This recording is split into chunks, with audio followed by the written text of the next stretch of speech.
नमस्कार दोस्तों, स्वागत है आप सभी का हमारे YouTube channel Kundan Saini maths पर। चलिए शुरू करते हैं आज की अपनी वीडियो को, जिसमें मैं आरआरबी ग्रुप डी के क्वेश्चंस मैथ्स के करा रहा हूं, जो कि 2025 में आए थे। चलिए शुरू करते हैं आज की अपनी क्लास को।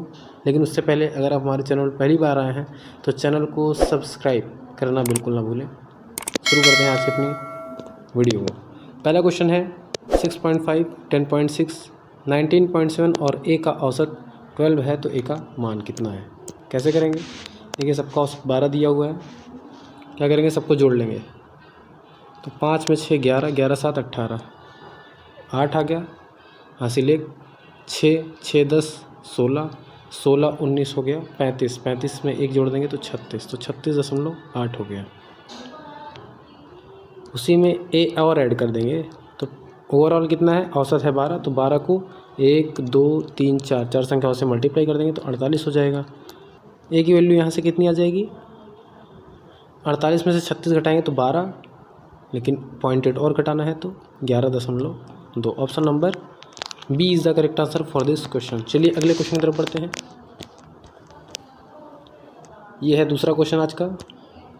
1312 मीटर लंबी एक रेलगाड़ी 54 मीटर पर सेकंड के चाल से चल रही है। यदि इसे एक सुरंग को पार करने में 106 सेकंड लगते हैं तो सुरंग की लंबाई ज्ञात कीजिए। देखिए,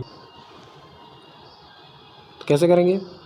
1312 मीटर लंबी रेलगाड़ी है, 54 मीटर पर सेकंड के चाल से चल रही है। सुरंग कितना है? 106 सेकंड लग रहा है। कह रहा है सुरंग को पार करने में 106 सेकंड लगते हैं।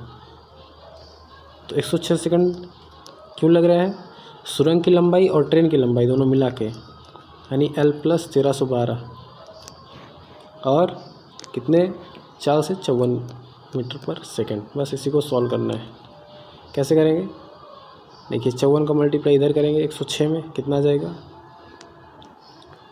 बगल में कर लेते हैं मल्टीप्लाई 106 का 54 में।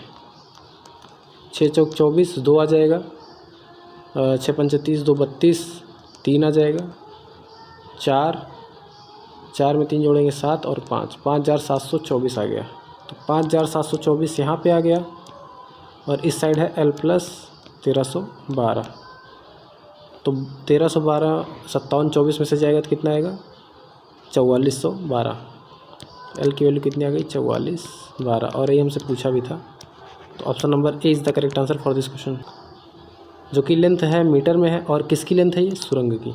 चलिए अगले क्वेश्चन की तरफ बढ़ते हैं। नेक्स्ट क्वेश्चन देखते हैं आज का। निम्नलिखित में से कौन सी संख्या 7 से विभाज्य है? देखिए, 7 से डिविजिबिलिटी का रूल थोड़ा अटपटा होता है, इसीलिए आप डायरेक्ट 7 से डिवाइड कर लीजिए। चलिए इसको देखते हैं 7 से कट करके। तो 7 9 63, 5 बचेगा, 7 7 49, 7 बचे 35, 7 1 9 7, 2 बचेगा, 7 2 14, नहीं कट पाएगा, मतलब ये तो होगा नहीं। इसको देखते हैं। 7 1 9 7, 7 9 63, 7 चौक 28, 7 चौक 28, 2 बचेगा, 7 3 21, 6, 7 9 63, 5, ये भी नहीं कटेगा। अब इसको देख लेते हैं कैसे करेंगे। 7 1 9 7, 7 1 9 7, 6 13, 7 8 56, 6 बचेगा, 69 हो जाएगा। 7 9 63, 63 है, 6 69, 7 9 63, 7 3 21। तो ये पूरी तरीके से कट जा रहा है 7 से, तो यही ऑप्शन सही होगा। तो option number C is the correct answer for this question. चलिए अगले क्वेश्चन तरफ बढ़ते हैं। इस क्वेश्चन को देखते हैं क्या कह रहा है। सुषमा ने 1,20,000 में एक पुरानी कार खरीदी और उसकी मरम्मत पर 28,500 रुपये खर्च किए। फिर उसने उसे अपने दोस्त सैम को 1,38,600 में बेच दिया। उसे कितने % लाभ या हानि हुई? मतलब सुषमा ने 1,20,000 में तो ख़रीदी है और इतने रुपए खर्च किए हैं, मतलब टोटल मिला के कितने में ख़रीदी है? 1,48,500 में। 1,48,500 में ख़रीदी है कार को, ठीक। 1,38,600 में बेची, मतलब कहीं ना कहीं उसको नुकसान हुआ है। 1,38,600 में बेची है, कितने का नुकसान हुआ है? देखिए, 15 में से 6 गया 9, यहाँ बचेगा 7, 17 में से 8 गया 9, तो 9900, 9,900 का क्या हुआ है? लॉस हुआ है। कितने पे हुआ है? ये 1,48,000 पे, 1,48,500 पे, मल्टीप्लाई बाई 100, और यही हमारा क्या है? Percentage loss. कितना आ जाएगा? 00 से 00 कैंसिल। अब 5 से देखते हैं। 5 दूनी 10, 5 9 45 और 5 7 35, 5 का 9 5, 5 9 45, 5 8 40। अब किससे जाएगा? 9 7 2, 9 से चला जाएगा। 9 दूनी 18, 9 दूनी 18, 220 आ गया। यहाँ 9 त्रिक 27, 9 त्रिक 27। अब 11 से काट देते हैं, 11 3 33, 11 दूनी 22, 20/3, 20/3 मतलब 6.67% का नुकसान। Option number D is the correct answer for this question. चलिए अगले क्वेश्चन तरफ बढ़ते हैं। इस क्वेश्चन को देखते हैं। तेल की कीमत में क्रमशः 50% और फिर 40% की वृद्धि की जाती है, समतुल्य एकल प्रतिशत वृद्धि कितनी है? देखिए, आप बाई रेशियो भी कर सकते हैं या फिर आप सक्सेसिव केस भी लगा सकते हैं। सक्सेसिव केस मतलब परसेंटेज इंक्रीमेंट या डिक्रीमेंट जो भी हो, उसमें x + y + xy / 100। तो 50 + 40 क्योंकि वृद्धि हो रही है, प्लस 50 × 40 1 में 100 कितना आ जाएगा? 90 और 5 × 20, 90 20 कितना होता है? 110%। Option number C is the correct answer for this question. इसको दूसरे तरीके से भी बता सकता हूँ मैं। देखिए, दूसरा तरीका है रेशियो का। 50% कितना होता है? 1/2 मतलब 2 से 3 हो गया। 40% कितना होता है? 2/5, 5 से 7 हो गया। ओवरऑल कितना हो गया? 5 दूनी 10, 7 त्रिक 21, 10 से 21 हो गया मतलब 11 बढ़ गया। 10 के रेस्पेक्ट में मल्टीप्लाई बाई 100 कितना आ जाएगा? 110%। Option number C is the correct answer for this question. चलिए अगले क्वेश्चन तरफ बढ़ते हैं। इस क्वेश्चन को देखते हैं। एक वार्डरोब का अंकित मूल्य 8,640 है, जो इसके क्रय मूल्य से 35% अधिक है। इसे अंकित मूल्य पर 20% की छूट पर बेचा जाता है, तो लाभ प्रतिशत ज्ञात कीजिए। करते हैं। देखिए, अंकित मूल्य दिया है, क्रय मूल्य से अधिक अंकित मूल्य दिया है और 20% का छूट दिया है, तो हमसे इसका कोई लेना देना ही नहीं, क्योंकि यहाँ पे लाभ प्रतिशत पूछा है। तो पहले होता है CP, फिर MP, फिर SP। करते हैं इसको। देखिए, 35% 7/20 मतलब 20 के बजाय 27 पर उसने अंकित किया है, और 20% की छूट होता है 1/5 मतलब 5 के बजाय 4 पर बेच दिया उसने। अब रेशियो सब इक्वल कर लेते हैं। कैसे करेंगे? 20 पंचे 100, 27 पंचे 135, 27 चौका 108।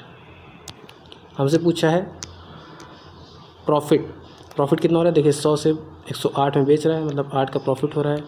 100 के रेस्पेक्ट में मल्टीप्लाई बाई 100 कितना आ जाएगा? 8%। Option number A is the correct answer for this question. चलिए अगले क्वेश्चन तरफ बढ़ते हैं। इस क्वेश्चन को देखते हैं। देखिए, यहाँ पे 5.4 है और यहाँ पे 0.1, 0.1, 0.1, 0.03, 0.03, 0.03 और इसका 3 गुना ये है, 3 गुना ये है, 3 गुना ये है, 3 गुना ये, 3 गुना ये, 3 गुना ये। तो हम क्या कर सकते हैं इस पूरे में? देखिए, 5.4 तो है ही, बाकी नीचे हम कॉमन क्या ले सकते हैं? तो 3 त्रिक 9 त्रिक 27, अगर नीचे 27 कॉमन ले लेंगे तो ये वैल्यू पूरी और ये वैल्यू पूरी कैंसिल आउट हो जाएगी। बचेगा क्या? सिर्फ इतना, 5.4/27, तो 27 दूनी 54, 27 दूनी 54 मतलब 0.2। Option number A is the correct answer for this question. चलिए अगले क्वेश्चन तरफ बढ़ते हैं। इस क्वेश्चन को देखते हैं। आयत ABCD के अंदर कोई एक बिंदु P है। यदि PA बराबर 85, PB बराबर 65, PC बराबर 5, तो PD की लंबाई ज्ञात कीजिए। आयत बनाते हैं। आयत ऐसा है, कह रहा है उसके अंदर कोई एक बिंदु P है। यहाँ P मान लेते हैं, ठीक। PA, PB, PC और PD। PA, B, C और D। तो PA की वैल्यू 85 है, तो इसके लिए डायरेक्ट फार्मूला क्या होता है? इसका स्क्वायर प्लस इसका स्क्वायर बराबर इसका स्क्वायर प्लस इसका स्क्वायर, ठीक। कैसे करेंगे? देखिए, 85 का स्क्वायर PA प्लस PC 5 का स्क्वायर बराबर किसके होगा? PB कितना है? 65, तो 65 का स्क्वायर प्लस PD का स्क्वायर। हमको PD का स्क्वायर नहीं पता है, वही फाइंड आउट करना है। कैसे करेंगे? देखिए,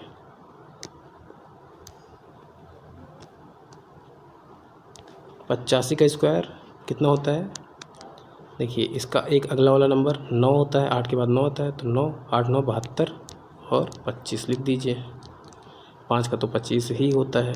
ऐसे 6 का निकालेंगे मतलब 65 का, तो 6 सते 42, इसका अगला नंबर 42 और 5 5 25 प्लस PD का स्क्वायर 72 25 25 कितना हो जाएगा? 72 25 में से पहले 42 25 माइनस कर लेते हैं, कितना आएगा? 3000। 30 25 यहाँ पे आ जाएगा, PD का होल स्क्वायर। तो PD की वैल्यू कितनी हो जाएगी? 30 25, वो भी अंडर रूट में, और अंडर रूट किसका होता है 30 25? 55 का। हमसे पूछा भी यही था कि PD की वैल्यू कितनी होगी, तो option number C is the correct answer for this question. चलिए अगले क्वेश्चन तरफ बढ़ते हैं। इस क्वेश्चन को देखते हैं। एक वस्तु को 25% की छूट पर बेचने के बाद प्राप्त लाभ प्रतिशत 2% है, वस्तु का मूल्य कितने प्रतिशत बढ़ाकर अंकित किया गया? परसेंटेज ही पूछा है, CP, MP और SP। 25% की छूट, 25% मतलब होता है 1/4, तो 4 में से 3। लाभ प्रतिशत 2%, 2% मतलब 1/50, मतलब 50 से 51 का लाभ हो रहा है।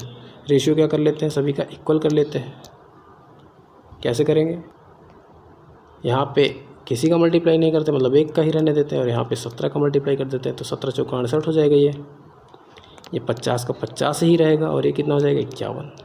बस वस्तु का मूल्य कितने प्रतिशत बढ़ाकर, तो ये पूछा हुआ है कितना बढ़ाकर अंकित किया गया है? 18 बढ़ाया गया है 50 के रिस्पेक्ट में, मल्टीप्लाई बाई 100, और 1% इंक्रीमेंट है कितना?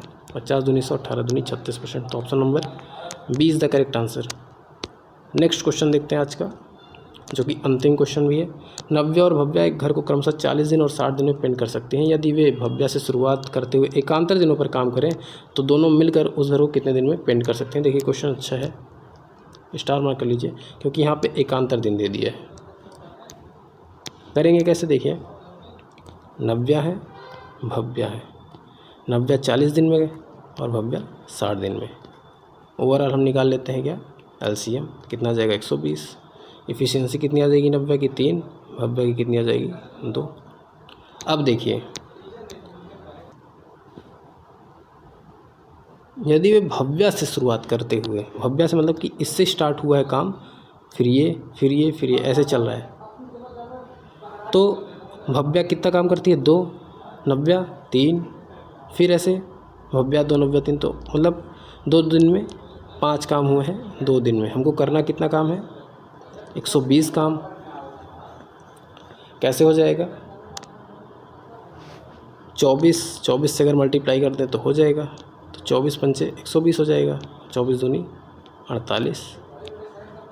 ये है दिन और ये है काम यानी वर्क।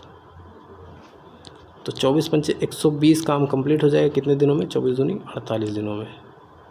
और यही हमसे पूछा भी था, तो option number C is the correct answer for this question. ठीक।